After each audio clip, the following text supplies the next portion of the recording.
Bismillahirrahmanirrahim. Assalamualaikum warahmatullahi wabarakatuh.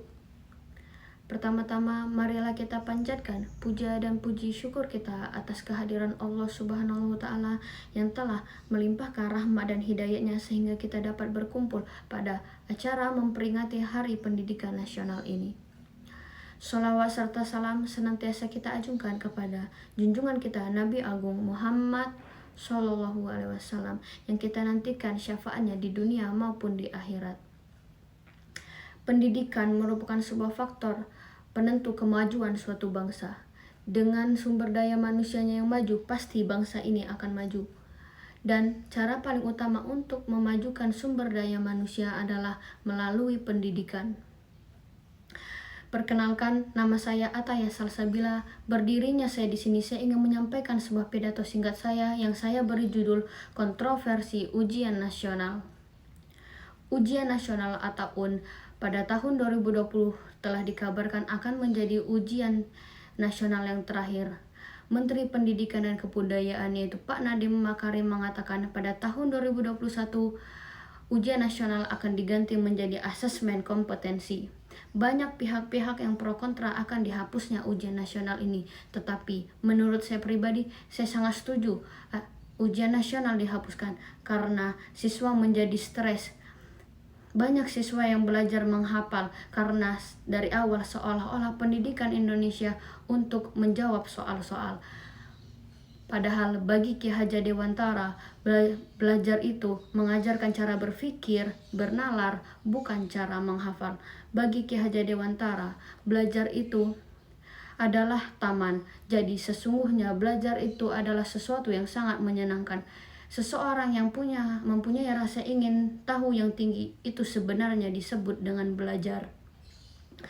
Ujian nasional juga sangat tidak adil bagi saya karena ujian nasional sangat menguntungkan bagi kelompok-kelompok kaya. Karena apa? Kelompok-kelompok kaya bisa membayar bimbel atau les, bisa membayar guru private, gizi mereka tercukupi, mereka juga tidak perlu membantu orang tua mereka. Yang mereka pikirkan adalah belajar dan belajar saat ingin menghadapi ujian nasional. Mereka tidak ada gangguan apapun, makanya nilai ujian nasional mereka bisa tinggi. Bagaimana dengan anak-anak di kelompok miskin? Mereka tidak bisa membayar bimbel atau les, mereka tidak bisa membayar guru private, mereka juga harus ada yang membantu orang tua mereka. Jadi, untuk belajar ujian nasional mereka sangat sedikit.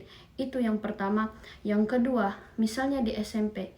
Di SMP, ujian nasionalnya yang diuji ada 4 pelajaran, yaitu IPA, Matematika, Bahasa Indonesia, dan Bahasa Inggris.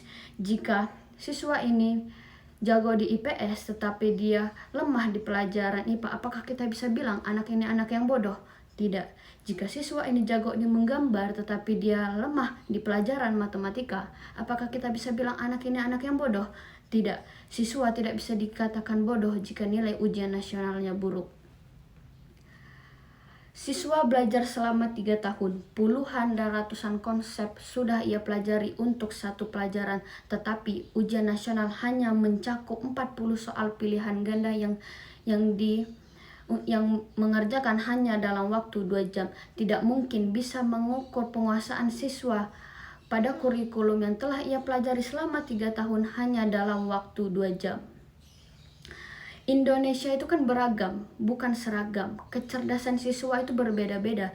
Tidak bisa hanya diukur dengan cara dia mengerjakan soal dan materi, tetapi dengan bakat dan minatnya, dengan praktikumnya, dengan skill yang dia punya, dan dengan karakternya.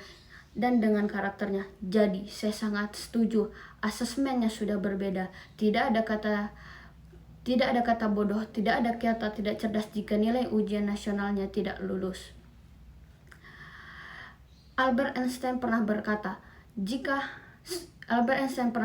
semua orang jenius, tetapi jika menilai seekor ikan dengan cara ia memanjat pohon, maka ia akan menjalani hidupnya bahwa ia percaya bahwa dia adalah seorang yang bodoh. Demikian pidato singkat saya. Demikian pidato singkat saya yang bisa saya sampaikan. Jika ada kata-kata saya yang salah, saya mohon maaf, dan jika ada kata-kata saya yang benar, itu datangnya dari Allah.